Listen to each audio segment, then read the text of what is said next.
Okay, so our first panel is going to be with a panel of wonderful local clinicians who will be talking at a high level about all the disease states that are here today. So once again, that's neuromyelitis optica spectrum disorder, NMOSD, myelin oligodendrocyte glycoprotein antibody-associated disorder, whoa, MOGAD, CNS vasculitis, neurosarcoidosis, stiff person syndrome, and autoimmune encephalitis. So I'd like to call upon the stage Dr. Brittany Lovascio, Dr. Tammy Smith, Dr. Timothy West, and Dr. Melissa Wright. Come on up.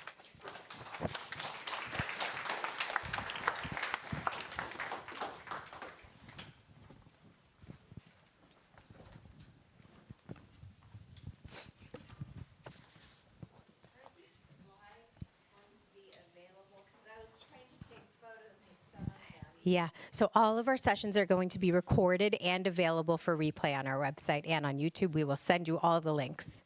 And I just wanted to say that we're going to keep this particular session at a much higher level, because we're going to have breakout sessions later where you can really get into the weeds of your specific conditions with the doctor. So on that note, oh, I should come closer. Sorry. No problem. Who gets to hold this guy? Okay, thank you all for being here today. Why don't we start with some introductions, maybe your name, the institution you're from, and perhaps for the context of today, what disease states you focus on particularly. So go ahead, Tammy. Hi, I'm Tammy Smith. I'm an autoimmune neurologist. I primarily see patients at the Salt Lake City VA Medical Center, and I see all patients with any neurologic syndrome there, but focus my research on NMOSD, primarily MOGAD, and other autoimmune neurologic disorders.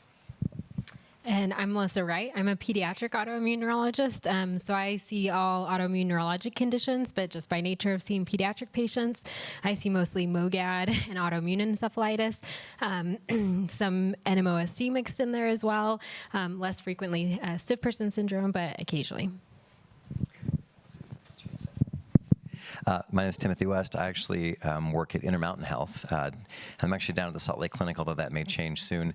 I am mostly a multiple sclerosis specialist. My fellowship in MS, before autoimmune neurology was a fellowship, I did a neuroimmunology fellowship at UC San Francisco. So I end up seeing kind of a lot of these conditions in the Intermountain system. So I have a lot of MOGAD patients, encephalitis patients, a couple of vasculitis patients, and then NMOSD as well.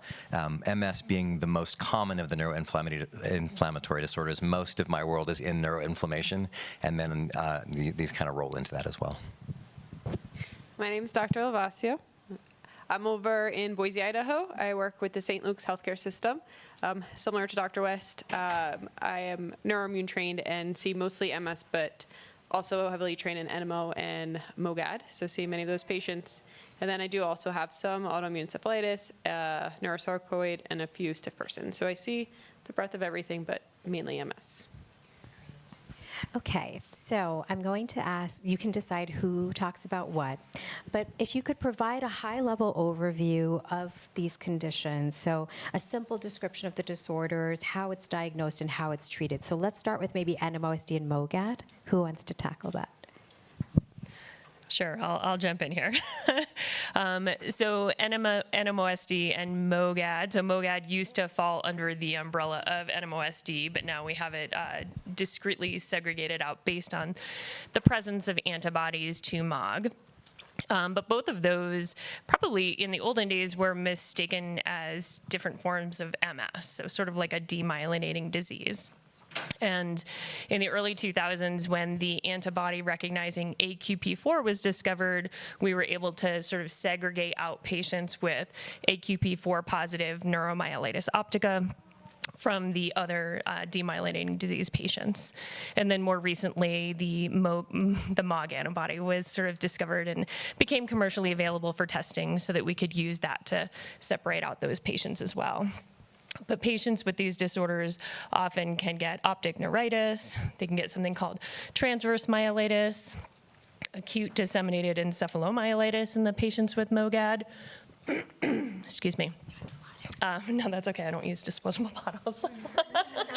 Okay, so a variety of clinical syndromes that affect the central nervous system. And the presence of those antibodies can help us determine sort of what treatments we'll use that patients are more likely to be responsive to.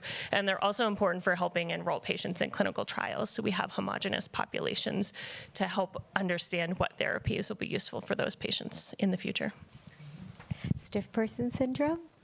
Maybe Dr. Lovascio? So stiff person syndrome can be a little tricky. It's based on symptoms, and upon those symptoms, we check for an antibody called GAD65. In addition to that, they do neuroconduction studies, EMG tests, and together with all the information, come up with the diagnosis based on the diagnostic criteria. What are some symptoms of SPS? So stiff person syndrome, as it sounds, people can feel stiff. So you can have muscle contractions, especially primarily towards the center of the body. This antibody can also present differently, though. It can also have some seizures associated with it, some confusion associated with it, in addition to the stiff person syndrome. Okay. And how is it treated? So it's treated with a lot of different medications. None are FDA approved, to my knowledge. We use many medications that we use in other autoimmune diseases. Pills like mycophenolate, there can be IV infusions like rituximab, IVIG, multiple different types of medications based on presentation and response. Thank you. How about autoimmune encephalitis? So autoimmune encephalitis is basically, encephalitis is inflammation of the brain, and you can get that from an infectious cause or an autoimmune cause. And for autoimmune encephalitis, it's because the body is producing an antibody that is basically attacking some sort of protein or something in the brain that's causing this inflammation. There's different specific types of antibodies. Sometimes we identify an antibody, and that might be, patients who are diagnosed with a specific type of autoimmune encephalitis, like NMDA receptor encephalitis, or we might not identify an antibody, but patients might fit with a specific presentation of autoimmune encephalitis and might have different clinical tests that fit with the typical diagnostic testing that we see with other antibody-mediated autoimmune encephalitis. And those patients we call seronegative autoimmune encephalitis, meaning that we think that there's probably an antibody at play, we think there's something going on, but we haven't identified that. And patients typically present with a variety of different neurologic symptoms. Similar to an infectious encephalitis, patients tend to have confusion. So their mental status is affected, meaning that they might be confused or sleepier, not acting quite like their normal self. They might have seizures. They might have neurologic dysfunction, so they might be weak or have different parts of their neurologic system affected. They also might have some psychiatric symptoms associated with it. So they might have changes in personality or behavior that might be quite distressing to loved ones who are witnessing this, and it might be quite confusing at first, especially patients who have these psychiatric symptoms as the sort of the initial presentation. Similar to these other neuroinflammatory conditions, autoimmune encephalitis is treated with immunotherapy, so typically steroids and IVIG, or a treatment called plasma exchange initially.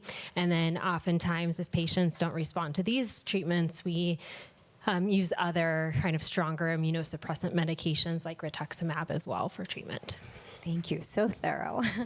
Dr. West, can you speak to maybe CNS vasculitis and neurosarcoid? Sure, yeah. So as you guys all know, if you're all here, you probably either have this condition or you've got someone that you love that has this condition or one of these conditions. And what you'll know is that it's a journey to get to the diagnosis, right? It's a hassle, and you have to jump through a lot of hoops. Neurosarcoidosis and vasculitis are two that kind of are particularly obnoxious because a lot of times you need tissue. Somebody has to go and do a biopsy of something. To go into somewhere and get something and then look at it and say, hey, this looks like this thing. And so vasculitis in particular and neurosarcoidosis, even in the neurosarcoid world, we have possible neurosarcoid, like it fits, and then you have probable neurosarcoid, meaning we took tissue from like some other part of your body and it looks like you have sarcoid like in your hip or in your lung. But the only way to get clinically definite neurosarcoidosis is actually to get a piece of brain tissue or nerve tissue. You actually have to then look at it under a slide and then know what you're talking about. So it's a journey to go through this, and it's very difficult and very frustrating, especially if you love somebody and watching them go through this. And so the big difference between sort of these other ones and vasculitis and neurosarcoid is that actually biopsy becomes a much bigger deal in these conditions, which is a scary thought in and of itself. But once you actually know what you're dealing with, then you can actually attack it a little bit more aggressively and confidently that you know what you're dealing with, and that's tricky. Neurosarcoid, obnoxiously, is also like the great mimicker. I don't know if you ever watched that TV show Scrubs or like House or whatever. And they generate these differential diagnoses of like, what could cause this? Sarcoid could fall under most lists. Yeah, I mean, a general rule is if one of your senior attendings is asking, what could cause this? Just throw out sarcoid because he can't prove you wrong. Probably can do that. So that also makes it frustrating because it can present with numbness or weakness or shortness of breath, or it can cause seizures, or you can have, the presentation is kind of all over the place. Vasculitis is a little bit more, it's actually similar to a lot of these other ones where you can have stroke-like symptoms, and you can have psychiatric manifestations, you can have weakness, you can have a lot of unusual presentations. And this is why they're so difficult, and it's such a journey to get to the diagnosis. So honestly, if you're here and you've gotten a diagnosis, or if you're still in it, hang in there. It's tough. I know it's frustrating. We know it's frustrating, and we want to. That's actually why some of the research being done here is looking for better ways to diagnose this, get to the diagnosis sooner. So anyway, just Wonderful. How many times have you been told that you look like Aaron Eckhart?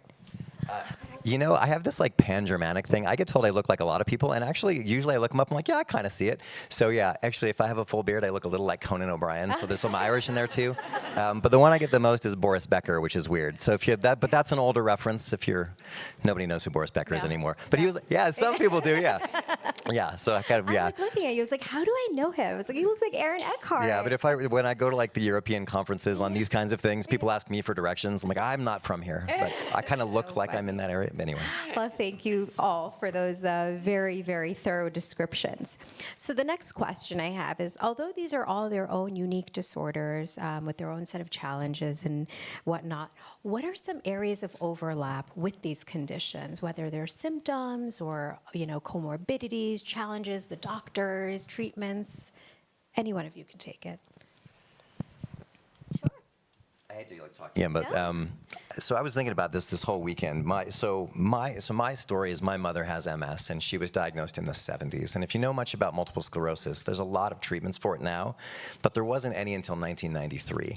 So for the first 20 years of her illness, there was no treatment. They said, we think you have MS. We're not quite sure. The MRI hadn't been invented. So she was kind of weirdly where you guys are now, we're working on it. Like, we don't really know. But there was a couple things that we knew about MS from a very early age. We knew that it was inflammatory.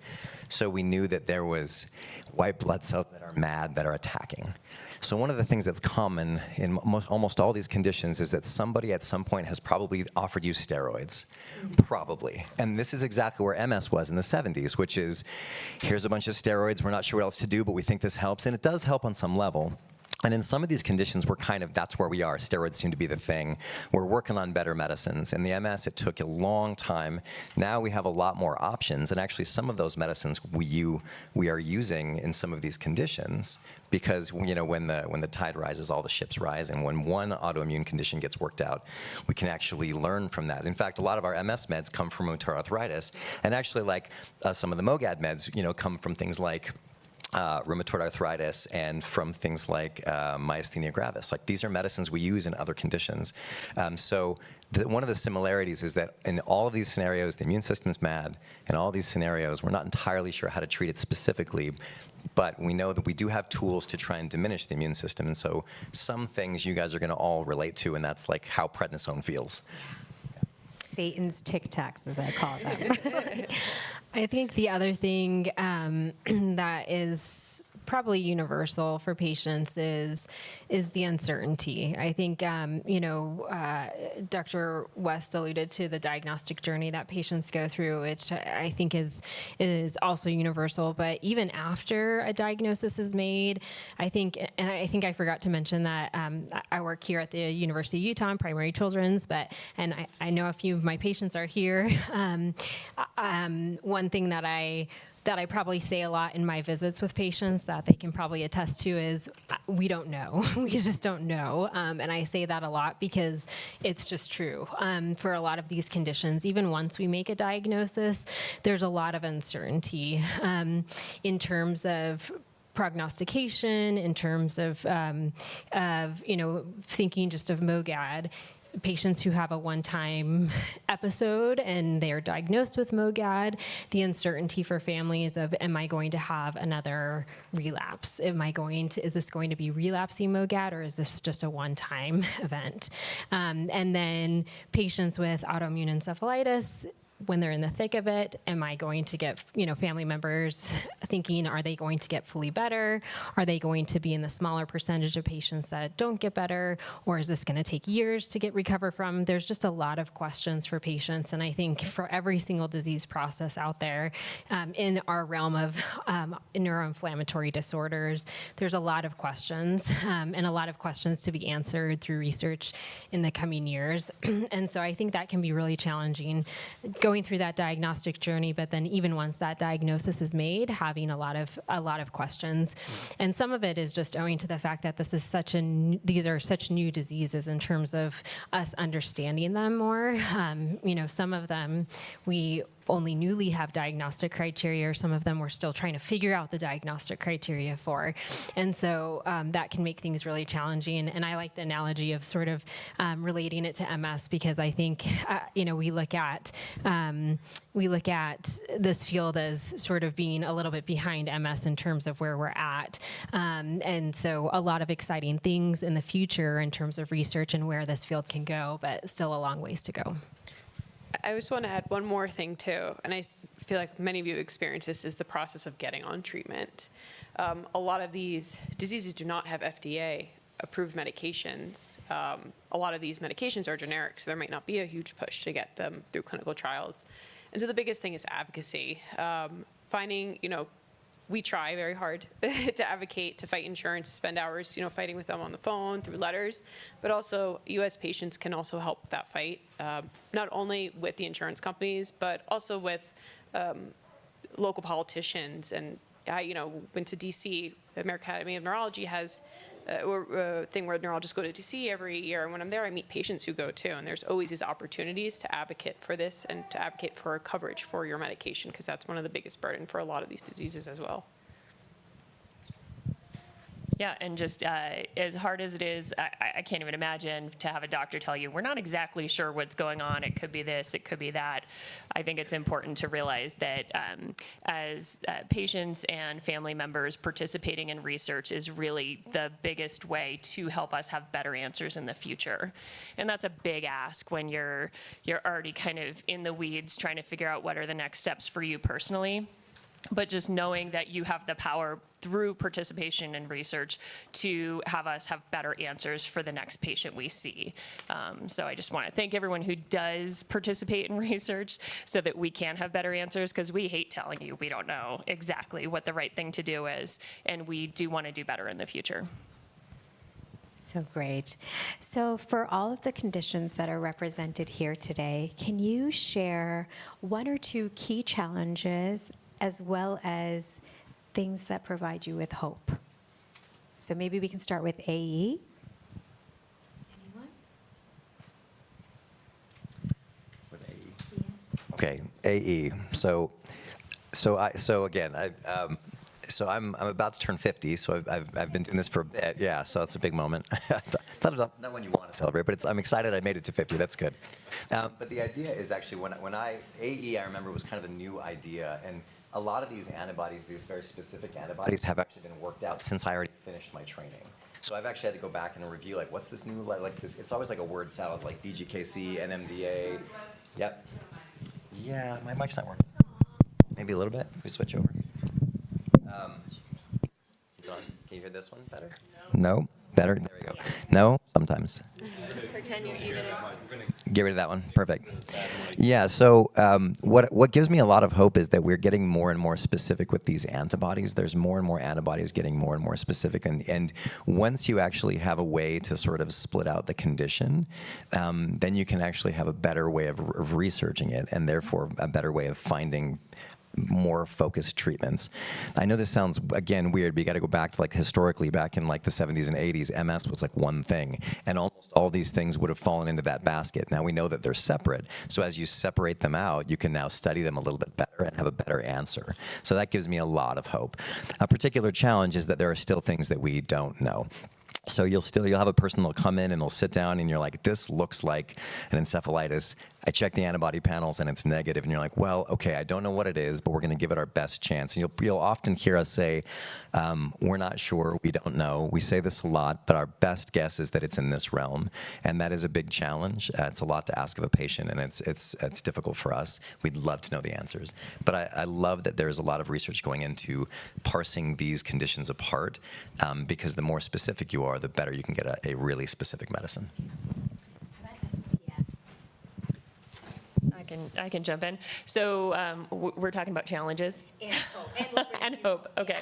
Yes. So yeah, I think challenges, but also hope is along the lines of starting to understand these diseases better, and that they're not just one thing a lot of the time, right? And it comes back to the MS, NMO, MOGAD thing, right? That's sort of the easiest, best example that we have parsed these out.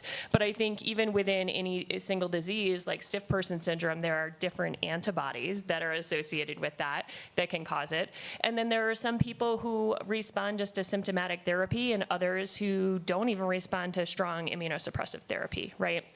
And so those are the challenges when I'm looking at any individual person sitting in front of me looking for answers, and I don't have a capital A answer that day. But then the hope is going forward that we are learning more every day. Every year we're getting more information about different antibodies, maybe different disease responses, different markers of diseases, and then future therapeutics for these diseases. So I'm just really hopeful that people do participate in research, both as patients and family members, but also scientists and all of our partners in the pharmaceutical industry, and then government funding for research, so important, and I'm grateful for the funding that does exist, and hope that people continue to advocate for that funding going forward so we can have more answers in the future. How about neurosarcoid CNS vasculitis? Maybe talk to her about I think the biggest challenge, like Dr. West mentioned before with neurosarcoid and vasculitis, is the diagnosis. It can mimic a lot of things, and even the markers that we have may not be so specific. And so biopsy, a lot of the time, is the most vital tool, and sometimes that's not even, you don't have the ability to do that. The great news is that there are effective treatments, and there's research on it. Even like with neurosarcoid, you can be on a treatment for 2 years and be done for patients. And so it's hopeful that there is treatment that can help, and you may not need to be on it long term. NMO and MOGAD? I think for NMO and MOGAD, one of the challenges for MOGAD is just the uncertainty, like I mentioned, of which patients are going to relapse. Is there a way that we can predict who those patients are so that we can intervene early? And then also, what is the risk? We kind of know what the risk of a patient relapsing, and what percentage of patients will relapse after a first presentation, but what's the risk after a first relapse and a second and a third, how long do they need to stay on immunotherapy, or immune treatments? If we do find that they're relapsing, does this need to be lifelong? We're sort of teasing that all out still. How that, we know for NMOSD and for MS that it's lifelong therapy essentially, but we still are trying to understand that for MOGAD. But what gives me hope about that is that this is still all very new for MOGAD. We really only have a few years of even having diagnostic criteria for MOGAD. So we're really new in this field. So just by nature of that, it gives me a lot of hope that we have a lot to do and a lot of work, but we're just starting out. For NMOSD, I think seronegative is a big challenge. Is there a different antibody at play that we just have not identified yet? Are there distinct treatments that we need to be thinking about for patients that are seronegative? Are there other things that are going into this that are distinct from aquaporin 4 positive patients? And I think there's still more work to be done. But again, all the research that's being done, clinical trials, everything, that's where the hope is research in the field. Perfect. I have one last question for the panel before we open it up to the audience. There seems to have been an explosion of breakthroughs and scientific advancements in rare, but also specifically in neuroimmunology over the last decade. What are your views on how the landscape has transformed? What's driving the innovation? And how can we as patients participate to accelerate the pace of everything? Yeah, I think technology, right? Having newer tools for both antibody discovery on bigger platforms and looking at biomarkers has really been instrumental. And then the ability of people all over the country in rural places as well as big cities to participate in research, to get involved with foundations and find organizations that can bring them together. So in the rare disease space, you still count, right? You can still have your voice be heard, still be able to participate by contributing samples or completing surveys or filling out medical history forms, all of these things that really help us make these discoveries. Because in rare diseases, you're not gonna discover the thing in isolation with one patient, right? We need lots of people to come together to give us the information in order to make breakthroughs. And I really think that collaborative nature of the field is instrumental. And I think one thing, when you go through medical training, you sort of learn about these traditional funding mechanisms for research, and you learn about research in the setting of maybe more, not rare diseases and how that functions and how it works. But being in rare disease, I've learned very quickly that some methods of research and some ways of funding don't work so well. That you have to be really creative and really persistent. And what's been really great to see is partnerships and the way that partnerships have moved this field forward, and partnerships that I never imagined, coming into this field would ever be possible or ever happen.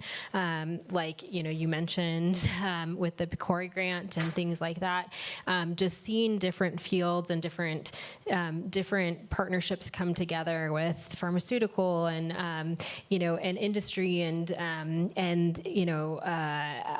providers and then other academic grants and things like that all come together to try to move the field forward is really, really great, because that's what we need. We just need to all be working together. We can't be working in silos to do this, because it's rare disease. We need to be partnering and working together.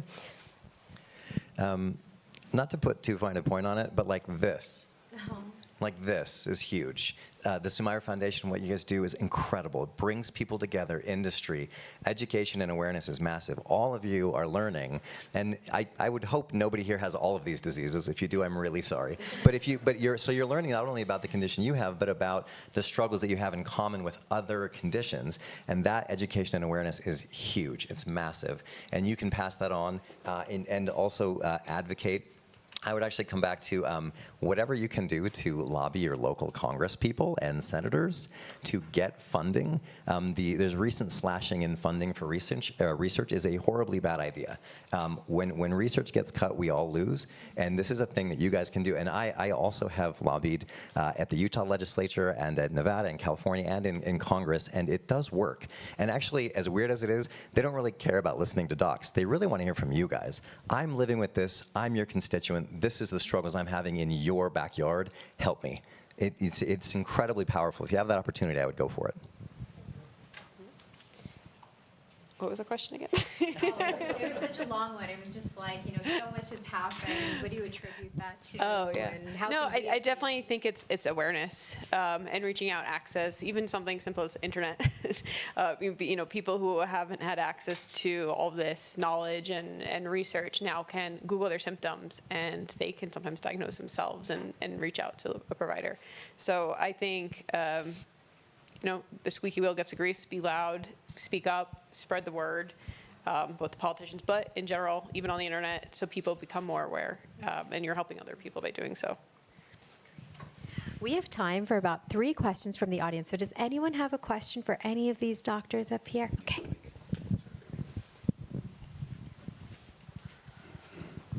Hi, thank you guys, everybody, for being here. My question is, as you guys are all talking about seronegative, I'm a community organizer for multiple rare diseases here in Utah.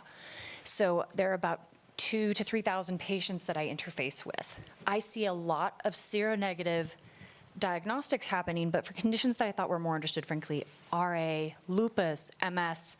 And when I see a seronegative on those conditions, it raises a little bit of alarm for me about whether or not this patient actually got proper differentials, and frankly, when I see it coming from a primary care provider. So my question is for you guys, could you advise me on language to use with these patients who come to me saying, I got this diagnosis, or what do? I don't think it's accurate. How do you approach your care team about wanting further comprehensive differentials, or is it just asking for referrals? What's your input on that? Yeah, I think the language is really powerful, right? And if we give someone a diagnosis with a capital D, like here's the answer, the tendency is to stop thinking about it. So I think maybe saying it's a working diagnosis, right? For almost all of these diseases, we have diagnostic criteria. Many of them we have diagnostic criteria, but then we have at the bottom of the diagnostic criteria, you've ruled out all the other things that it could be, right? And that's hard for a physician. And when do you stop testing? When do you say enough of the criteria have been met that I feel confident that this is a diagnosis with a capital D? So I think for patients living with a condition that a lot of providers don't fully understand, and people want to give them a real answer, having them say, the working diagnosis is X, is one strategy to help keep people thinking that maybe we don't have the antibody, maybe we haven't met the full diagnostic criteria, maybe we're doing a treatment trial and then we're going to really look for objective evidence of a clinical response to that treatment trial to provide more data, and really just always keep advocating for yourself, right? I think that's the way I think about it. Yeah, I think that's really important. And the other thing that I do, and I tell trainees that I'm working with that I do this for myself, and especially in pediatrics because the differential is so broad for pediatric patients as well. And I don't want to miss something genetic or other things that, I'm just presuming to be autoimmune and am treating inappropriately with immunotherapies in kids who, there could be complications from these medications. So, and I'll often tell even patients that I do this is that if things are not going as planned, like if things are not,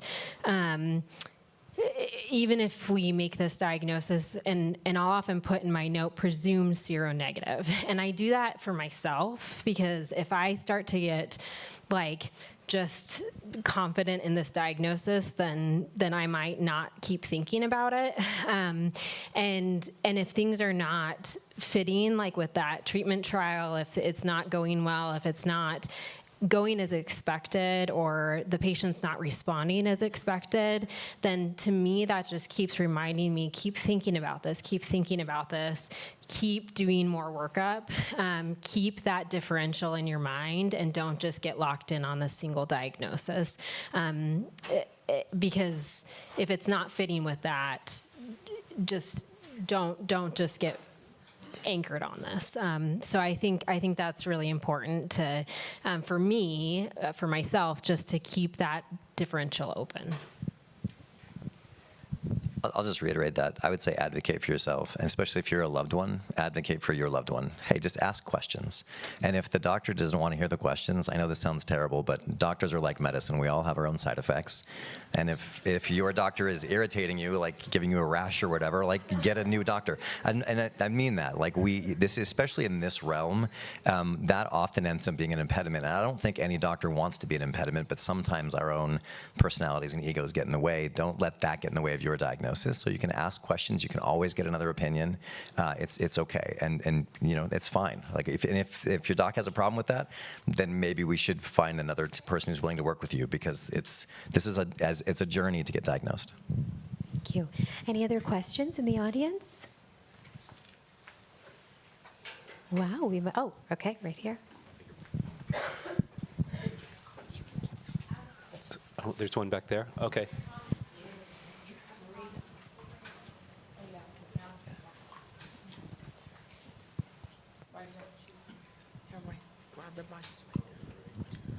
So I wanted to add a comment. My comment is I heard the doctor, oh my gosh, I forgot your name. It's the only gentleman up there. That's me, yeah. I'm so sorry. That's fine. So my comment was to you guys is you guys were talking about policy. There is a foundation called the Every Life Foundation that they really do advocate on policy. They do a rare disease week in February, and they do a Rare Across America now here. Well, they did it just now here in August, and you can get involved with your legislatures and really go to them.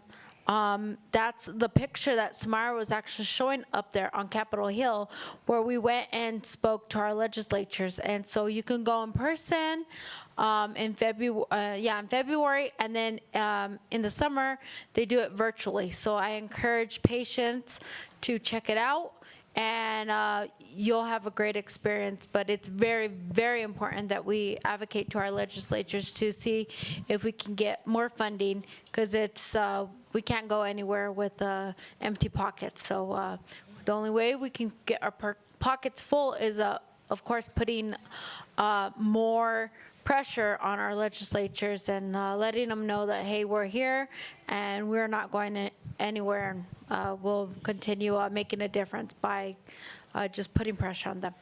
Thank you.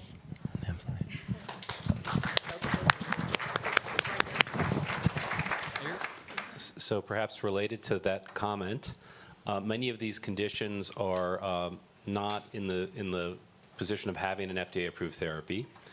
You often have to use something off-label. Sometimes those therapies are expensive. Insurers try to deny authorization of those treatments. There are many resources patients can avail themselves of to get on these therapies. The doctors often play a critical role in advocating for patients to get on these therapies. I know that the therapy makers often have whole teams to assist patients to navigate prior authorizations, to challenge denials, et cetera. But what do you all recommend for patients to do as they try to get onto some of these off-label therapies as seronegative patients, for example?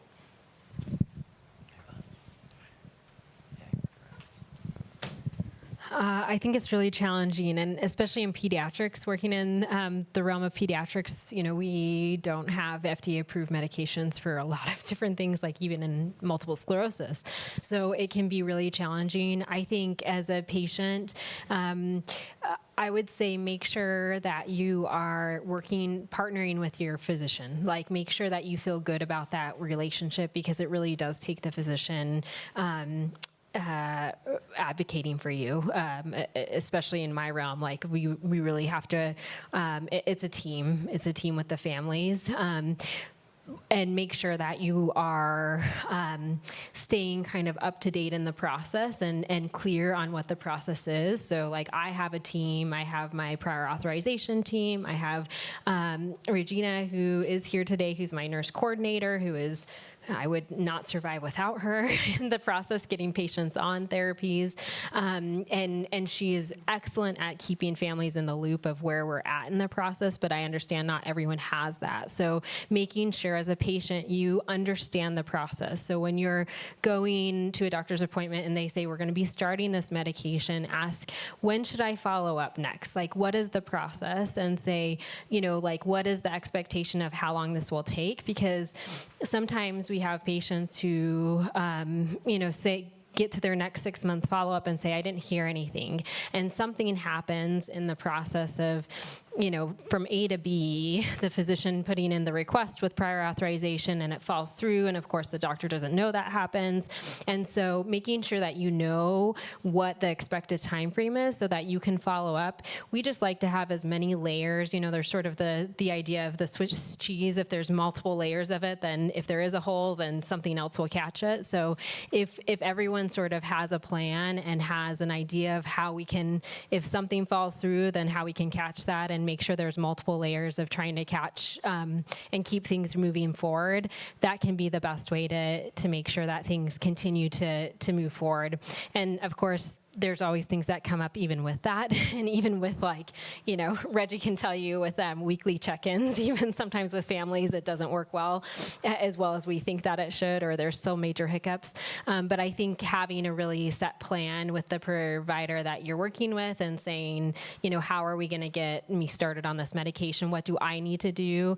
Oftentimes there's labs that need to be drawn before as well, and saying, should I get these done? When should I get these done? Do I need to get these done now? Just to make sure that there's nothing holding up the process is helpful as well. I would also add, remember that your doctor and your nurse, they're on your side. Because people get really frustrated, and they should get frustrated, but like abusing a nurse who's trying to help you is not helpful to anyone's situation. I know that sounds wild, but look, and I get it. We all get it. But you have to understand, like when they say all you need to do is call this person to get a prior auth, you have no idea what kind of a pain that entails. We're talking hours on hold to then get a pleasant person go, oh, can I help you? And then you talk to them, they go, yeah, it'll be easy and we'll do it. But they make you wait on hours for hold just to prove the point that they can, and as a deterrent to make you go away. We sit on hours and hours. I used to spend 4 hours a week doing nothing but waiting online, and I'd have multiple phones, and then when one would pick up, I'd go to the next one, just trying to get to the person who could then say yes for the medicine. And it's a very painful process. So again, talk, everything. I amen to everything that was just said, but just also be patient with us. We're really trying, I promise. Yeah. And then I think another resource that most people don't know is if you're, especially where I'm in Idaho, there's a lot of people who are in these rural communities and these smaller hospitals. If you go to maybe a bigger center, they have access and programs. The pharmacies have special programs to give patients medications, and they use it as a tax write-off. And so there are additional things you can do if insurance doesn't approve, if this patient really needs it, and you work with your doctor to prove to the hospital system that they need it. And so I do have some patients where Medicare refuses. No, I can't fight with them, but my hospital system is paying for their infusions because they need it. So just be aware that there are ways to go around it. You just have to work with someone who's going to work with you. We have one more question back there. I was just going to add, if you've made the choice to tell your employer about you or your family member's diagnosis and you're having a pushback from an insurance company, you can support your medical team by sometimes going to your HR department and asking them to put pressure on the insurance company, because if they put enough pressure, and sometimes those companies are self-funded, and the insurance company's just the intermediate, and so if they say, Joe Smith, really, we want him to be on this medication, you need to make this happen, that can bring a barrier down that your providers cannot. Again, if you have chosen to talk to your employer about your diagnosis. Also, you can report your insurance to the state board, which I have done more than once. They are giving you the runaround and making you wait 4 or 5 months for a diagnosis. You report them, and they investigate, and they take it seriously. Well, in the interest of staying on time with today's program, please join me in applauding these wonderful panelists who are very generous with their time today. And we're just going to take a group picture up here, and then we'll go to the next panel.